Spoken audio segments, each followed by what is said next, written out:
Welcome to this video, and today we're in Old Town Scottsdale in Arizona. I thought I've got a few hours just before my flight back, so I just thought we'd come out and just do a couple of hours wandering around.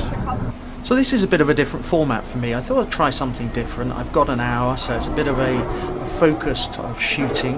But I've attached my Osmo Action to the hot shoe of my Z7. I'm travelling with my Z7 and my 24-70 f4 lens because I'm slightly weight restricted on this trip due to other things I'm doing. So I'm going to take a walk around Old Town Scottsdale and just see what I find in the hour I've got here, and then take you through some of the images and what I've done with those images. So as you'll see, Old Town Scottsdale is quite an authentic western feel type area, quite nice for walking around, lots going on, lots of small restaurants, small shops. So this first image I captured, I was walking along and I just saw this carved wooden Indian sculpture outside a shop, and I could see it was quite nicely framed with the stars and stripes blowing in front of the shop. So I could see that there was a potential sort of scene setting shot here. It obviously lent itself to a portrait orientation, and as you can see, the statue is half in the shade and half in the sun, and quite bright sun, so it's quite contrasty. So I got a little way away and framed in with the flag and used the 70mm end of the focal length of the lens, and I underexposed it because I know with the Z7 and Z6, like the D850 before, the dynamic range allows you to pull out the shadows and balance them slightly. So I wanted to make sure that the portion of the shot that was in the sun wasn't overexposed. And as I've said in previous videos, I have my camera set up so the focus ring is actually exposure compensation. And this is one of the great things with the new mirrorless cameras, that you can actually see in the viewfinder or on the LCD the effect of changing that exposure compensation. So it makes it really easy to get that balance in the exposure. I chose f4 because I wanted to frame the statue with the flag, but I wanted the flag to be slightly blurred out, so I wanted a relatively shallow depth of field. And I was using continuous autofocus, and I was using the wide area mode but in small settings, so the small square, so I could actually place the focus area over the face of the statue. So in post-production, and all of this is done in Lightroom, so it's fairly simple. All I've done here is taken out a few of the distractions. I decided to crop it in a bit to help remove some of those distractions. I've adjusted some of the balance in the lighting to create a more even effect, because as I said, the bottom of the statue is in bright sunlight and the top was in shade. And I've then added a slightly faded approach to it because I thought that was in keeping with the area that I was in. So not a bad image as a starter, as I say, a bit of a scene setter for Old Town Scottsdale. So I then took a stroll down what I think was called Art Street, and it's got a lot of art galleries, not unsurprising, and there's some interesting architecture halfway down. There was this quite modern looking house that you probably wouldn't look too out of place in Los Angeles, and against the blue sky it was looking really interesting. However, as with so many of the buildings around this area, there were cars parked out the front, so I had to be a little bit inventive and think about what was the composition I was going to get. Now, I've shot architecture before, and some of this quite stark architecture like in Valencia at the Ciudad des Arts et Sciences, and you can get some really great high contrast images out of it. So what I chose to do was really to zoom in a little bit and pick up the sort of lines of the building against that really nice clear blue sky, which really helped with that minimalist feel. You can see there's quite a few shadows over the white, which was slightly distracting, and I chose to take the tree on the right hand side out of the composition on this occasion because I was looking for this slightly minimalist approach. And one thing I've learned is that sometimes going slightly wider than you need allows more crop opportunities and options in post-production. Traditionally I tend to compose as I want in the camera, so I don't tend to do a lot of cropping in post-production, but in this instance I framed wider than I thought I'd need. So first off, in post-production, I changed the crop to a 16:9. I took out some of those distracting shadows of the trees. I left in the lines because they were more difficult to take out, and I thought they were okay because they were quite linear. And I adjusted the contrast and the sky slightly. Now I thought there was going to be two images potentially coming out of this one. The first one is a colour one. Again, I've put a slightly faded preset over the top of this to give the look you see here. The second option I had in my mind was very much a black and white image that you see on the screen here. And for this I took it out into Silver FX and I overlaid one of the presets but used that as a starting point and adjusted then some of the contrasts. I added some filters to it to create that sky, or to turn that sky into a very dark black sky, to contrast with the white, the crystal white of that building, to create that very high contrast look and that simple minimalist feel. So a bit further down the road, this beautiful vibrant plant caught my eye. It was a bit like a bougainvillea you see here in the Mediterranean. And when I got closer, what I realised was there were two of these plants framing a cactus that had been built into the side wall of this building, which I thought would make a quite interesting juxtaposition. But again, the challenge here was the lighting. The bushes were in very direct sunlight, the cactus was in deep shade. And for this image I increased the depth of field because I wanted the bushes and the cactus to be in focus, and I overexposed by about 0.3 of a stop because I wanted to draw out those shadows. They were just too deep to get the detail, even with the great dynamic range of the Z7. I could also see that because of the lines in the building, I was going to have to adjust the perspective. So I shot slightly wider than I thought I was going to need, and that would also allow me to take out that road sign that was in one of the bushes. So in post-production, I adjusted the crop, as I said, to take out that road sign and adjust the perspective. I got it reasonably good. It was quite a difficult one because there were so many straight lines.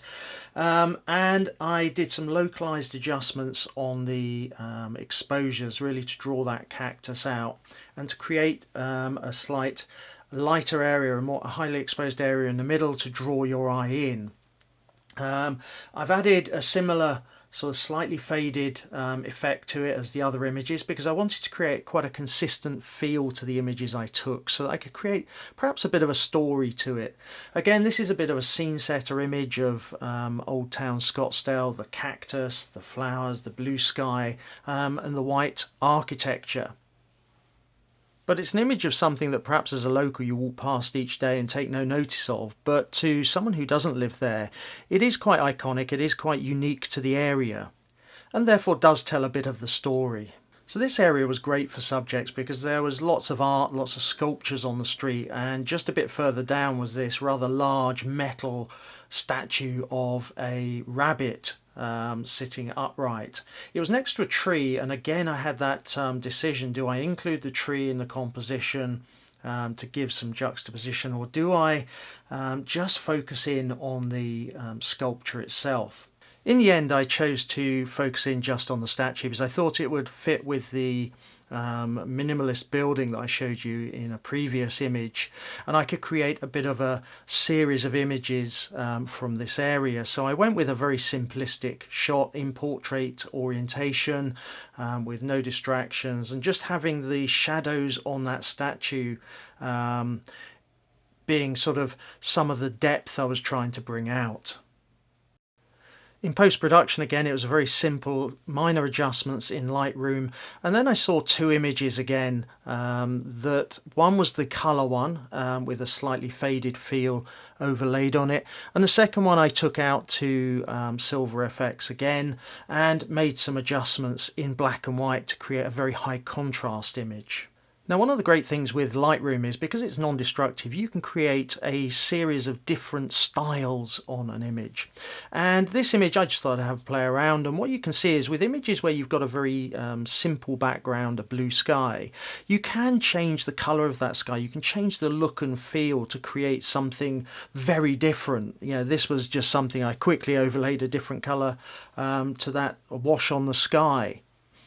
But for me, this is one of the real benefits of digital photography in the modern age, is where the science of photography, capturing a good image. If you can capture a good image, you can overlay the art on it. You can play around with different styles very easily with some digital post-processing. So the sky is the limit on this, quite literally. At this point in my walk around Old Town Scottsdale, I'd reached a bit of a creative vacuum, and I'd seen all these electric scooters and electric bikes parked everywhere, and they were getting in a lot of my shots. What I saw though was they were casting some really interesting shadows, and therefore I thought, well, maybe there's a sort of mini project here of looking at shadows, of using that very bright sunlight, which can be a real hindrance in some images, but using it to create a smaller set of shadows images within my story that afternoon. That said, these electric bikes, the shadows were falling over the curb of the road, which made it quite difficult. So what I decided to do here was to really overexpose, to really take down that distraction of the curb and the different textures of the road and the curb. So I overexposed by 2.7 stops to create this rather low contrast image with lots of negative space. And what I wanted to do was to leave a little bit to the imagination in the viewer to try and work out what was this image of, what was the casting that shadow. Again, I went slightly wide because I wasn't quite sure how I was going to crop this image to create something. I had a bit of a vision in my head, but I wasn't quite sure how I was going to bring that to fruition in post-production. So I had to leave myself a little bit of wiggle room. It was one of those images where I had some kind of idea in my head, but I wasn't quite sure how I was going to bring it to fruition, or even whether it would work at all. So you just have to take the photo and see whether you can do something then in post-production. So here's the first image I produced, and I took it to a 16:9 crop. I tried to adjust some of the contrast, but I wasn't sure it was really working. So I then created a second image. I took it out to Silver FX again to create a slightly higher contrast image, which you can see on the screen now, which I think works slightly better. Let me know in the comments below, which of these do you prefer? Did it work out? I'm still on the fence about this. It's not a brilliant shot, but it's just a bit different. So it tests you and pushes your boundaries to make you think stylistically slightly different, which is great practice. And as I said earlier, for me, digital photography is about the blending of science, the taking of the image with art, which is the post-processing. And therefore it does push us outside our comfort zone and challenge us to be more artistic, perhaps, with our images, to see what we can create from that raw image. Opposite me in the middle of the road was this beautiful fountain with water cascading down, and it would have been easy to take the sort of overall picture. However, what I could see was the sun was shining through the droplets of water cascading down over the fountain. And what I realised was when I stood there that actually there was a frame made by the fountain where people were crossing the road and walking in between the fountain with the droplets of water coming down. And I tried to create So I tried to capture these two people walking across the road with their dog. Now they were slightly too large for the frame, and sadly I waited for quite a while afterwards, but no more interesting people came across. So this was my base image, just to see what I could do with it, because I did quite like the way it was framed and the water cascading down.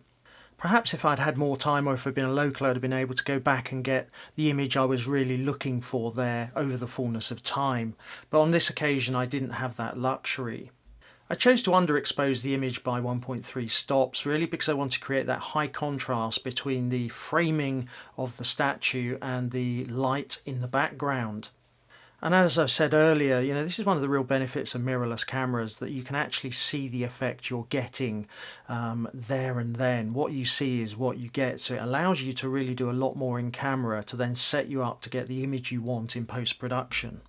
So this is the final image. Actually, what you can't see is it's actually a square crop, because I thought that worked better. But I've really taken down the shadows and brought up the highlights to create that high contrast image. Now, whilst it's not the perfect image I was looking for, these opportunities are great, even if it's only an hour, to really get you out there, get your photographer's eye going, and really get you thinking about how can I produce different images so that next time I have that opportunity, I might be able to very quickly create that image I'm really looking for. So I knew I was getting towards the end of my time in Old Town Scottsdale. I was getting a bit peckish, so I stopped for some really nice tacos.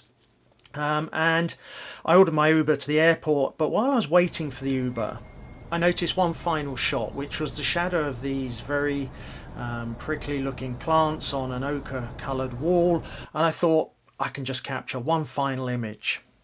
Again, I went for a relatively low contrast approach, so I overexposed by 2.7 stops. I cropped in, left a bit of wiggle room around it, and captured the image. And as with the previous images, I was able to create, with a little bit of post-production, two images, one in colour and one in black and white. Now, I was slightly restricted as to where I could go because I had to wait for my Uber where I said I was going to be, but what I did when I turned around, I could see this sun, the golden hour sun, streaming down the road, creating some lovely shadows. There was a palm tree. It was never going to be the greatest location to take a photo, but I quickly took one final photo because I thought it was one that, you know, showed the sunset and could be a nice, you know, sort of bookend type photo to a story. And again, with a little bit of post-processing, with a slightly faded look to tie in with the other images I took, it could be an okay image as part of a story. So I hope you enjoyed this quick insight into my hour or so in Old Town Scottsdale. It's a great place. It is a new style of video for me. It is a bit of a challenge to do video as well as stills, concentrating on two things at once and then doing the voiceover as well. Let me know in the comments below what you think of it, if you've enjoyed it.